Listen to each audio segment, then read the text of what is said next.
Writer's block is one of those interesting phenomenons that you don't actually think exist until it happens to you. My name is Joel Mark Harris, and in this video, I'm going to show you how to overcome writer's block and get rid of it for good. But first, I want you to like and subscribe my video and my channel in order to get more content about how to become a better writer, the editing process, and publishing. Let's talk about what writer's block is, and is it even really real? I have to admit that I didn't think that writer's block was something that actually existed until it happened to me. I was reading this historical novel, had lots of different characters, lots of different subplots, and about halfway through, I sat down and I was unable to write. I just didn't know what to do, and I had no creative output. Now, a lot of people, they experience writer's block differently. Sometimes it feels like brain freeze. Sometimes it's this overwhelming anxiety or crippling fear. There's no one set definition of writer's block, but it really is just a lack of creative output. Now, if you're watching this video, I'm sure that you've had something along those lines, that you had writer's block in one form or another. Everyone describes writer's block a little bit differently. So now that we've defined it, I'm going to show you ways to overcome it. The first thing I'm going to recommend is that you step away from your writing. There's no sense forcing something that just won't come.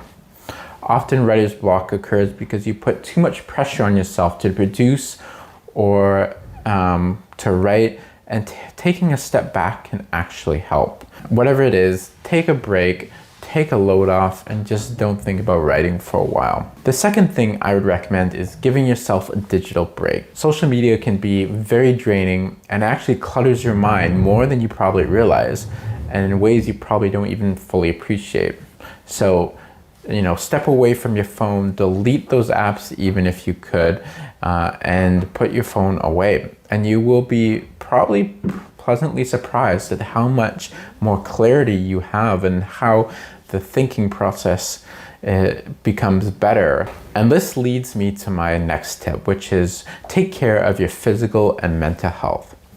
These two aspects they really get neglected, especially when you're overworking yourself and you're trying to produce something creative. I would really recommend going for a run or going for some sort of exercise. I feel so much better when I'm in some sort of physical exercise routine. If I'm going for a walk, once a day, I'm eating right. Those things are super important. And of course, mental health goes along with that. Sometimes mental health can be really challenging, and I would recommend, talking to your friends and having somebody that you can confide in. My next step is to get into a routine. A routine can really help your creativity because you're not thinking or stressing about the small stuff in your life. Again, the goal here is to get rid of any unnecessarily clutter or anything that will take up your mental space. Some of the best writers I know, they are able to have such high creative outputs because they're in a routine. They wake up at the same time, they go to bed at the same time, they eat the same food. My next tip is to silence the resistance. Often as writers, we are crippled by self-doubt, by a feeling of unworthiness, of like, why should somebody read my words? Why are my thoughts so important? And believe me, I get it because I have been there. It's a lonely and it's a very difficult process, and putting words to paper is extremely hard. The term resistance was first coined by author Steven Pressfield, who wrote about it in his very famous classic book, The War of Art. Now, he wrote a whole ton about the subject, and there is so much I could cover, but I'm just going to give you my perspective, and if you want to learn more, go read his book because it really is a classic and is really well worth the read. Fighting resistance isn't easy, but the first step is to really label it.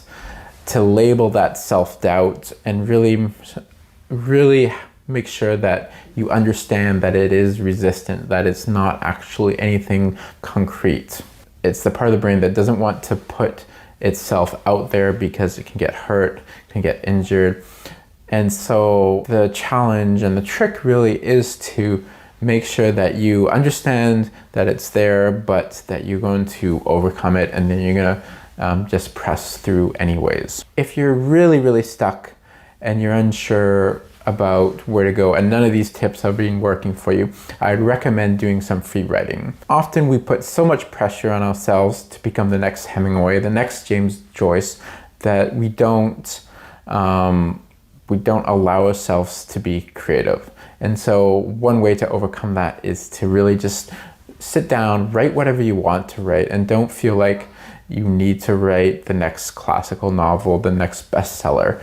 Just write something for fun. Write what happened during your day, or write a love note to somebody special. It doesn't really matter. Just get the words to paper, and often that will increase your creativity. Taking away these expectations and just writing for the fun of it will really get us back to the roots of why we became writers in the first place. So the last tip I'm going to give you is to go back to your outline. If you've been listening to my advice in previous videos, you know how important an outline is to creating a good story.